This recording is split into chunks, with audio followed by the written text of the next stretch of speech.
So the Electoral College has been involved in every election since 1788. Having been interested in politics for many years now, I have researched Congress, its history, and the history of the elections. Like a lot of people, I have paid attention to the US government and the elections, especially the presidential elections. Now, the Electoral College itself has proven itself to be an obsolete entity within the US government. Today, I will be talking about the Electoral College and its problems, the popular vote and its benefits, how and can the Electoral College be abolished, and some arguments against its abolition. Now, the Electoral College is a government institution with many problems. It was first developed in 1788 by the founders, and it has guided the nation in every election. Now, each state has a different amount of votes, and it's decided by how many representatives they have in Congress. So Montana has 2 senators and 1 House representative, so they have 3 votes. In order to win the presidency, a candidate needs 270 votes at minimum. All that can be found on the Electoral College webpage for the National Archives and in the Constitution. The college, though, has many problems. It's an old, archaic system whose purpose is no longer needed.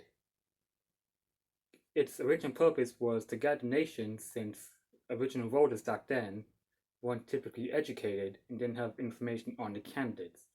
So the final vote would actually go to educated people who knew the candidates.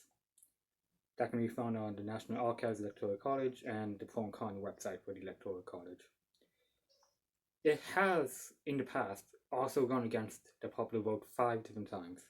The first time was with John Quincy Adams in 1824, Rutherford B. Hayes in 1876, Benjamin Harrison in 1888, George W. Bush in 2000, and Donald J. Trump in 2016.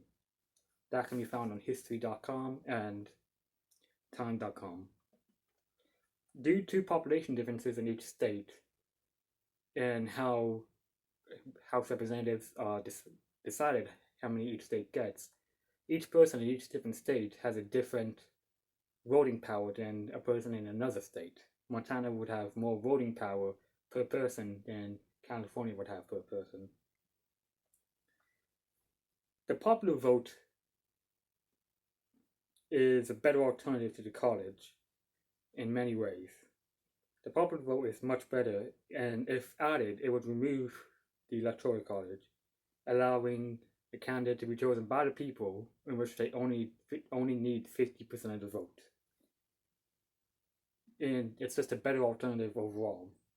All votes would have the same power, so someone in Montana would have the same voting power as the person in California. Candidates would be chosen by the people.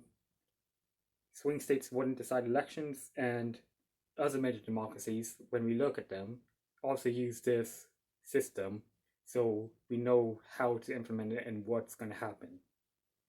That can be found on the Pro and Con website and the AP website, Associated Press. Even if the popular vote is better, can and should the college be abolished? It can be abolished.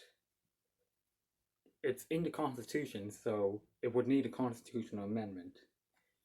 2/3 of Congress or 2/3 of the state need to oppose the amendment, and then 3/4 of the states need to ratify the amendment. But its abolition is the problem. Since it needs an amendment, it needs the support of Congress and the states.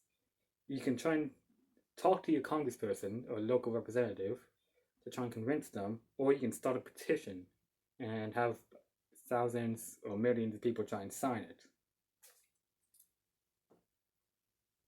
There are arguments against its abolition, though. There are 4 arguments against its abolition.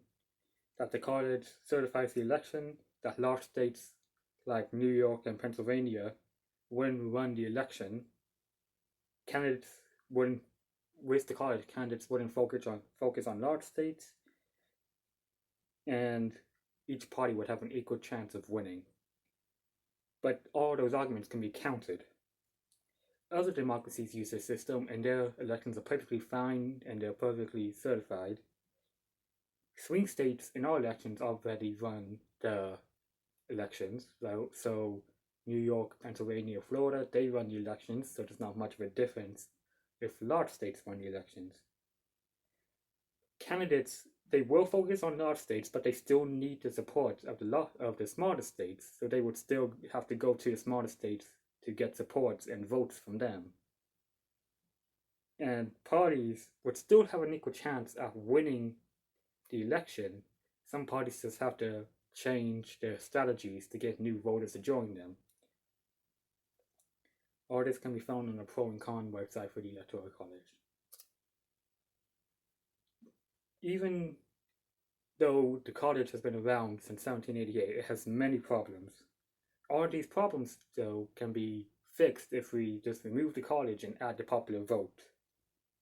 All it would take is an amendment into the support of 3/4 of the states.